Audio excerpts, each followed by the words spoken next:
When you think of British gangster films, you think Guy Ritchie, and when you think of world-class actors from a country that punches well above its weight, then Tom Hardy's near the top of that list. Yeah, I've never really made an effort for either, but that changes now. MobLand, it's really fucking good. A smart character drama set in the world of crime, emotionally grounded, well-written characters, all centred around a killer performance from Tom Hardy that was strikingly measured in every moment. We're dropped in on the eve of a storm. A fragile peace between the Harrigan and Stevenson crime families is about to be tested on two fronts. Eddie, the barely domesticated grandson of Conrad Harrigan, has gone clubbing with Tommy Stevenson, son of the Stevenson patriarch Richie.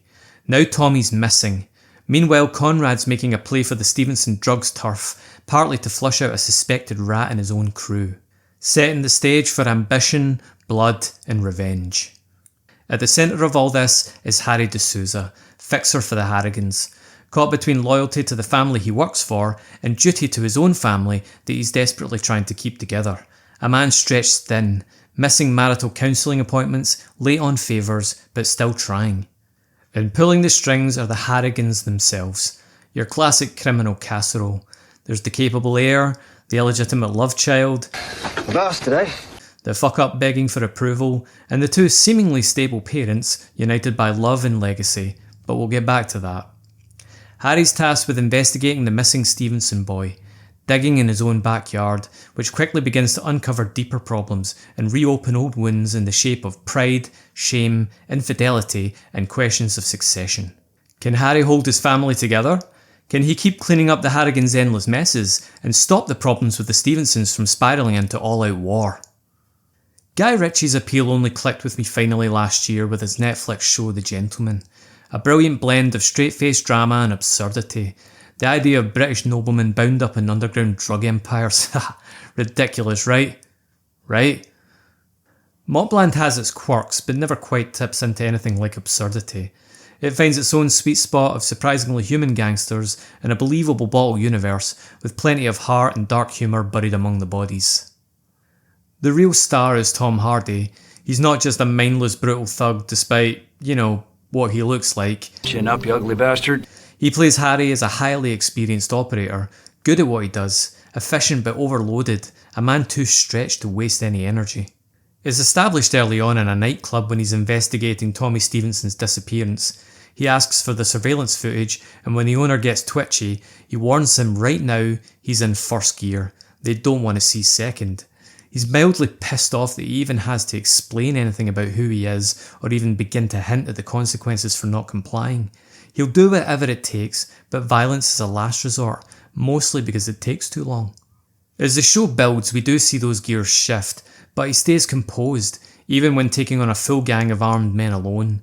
His focus is the show's focus, efficiently cleaning up the messes left by characters more volatile, impulsive, or detached. He's as honest as he can be with friends and enemies alike. The Harrigans treat him like a son because he's useful, but never with the full comfort of real family. He can't afford to be a fuck-up. Conrad and Maeve Harrigan were the real shock for me.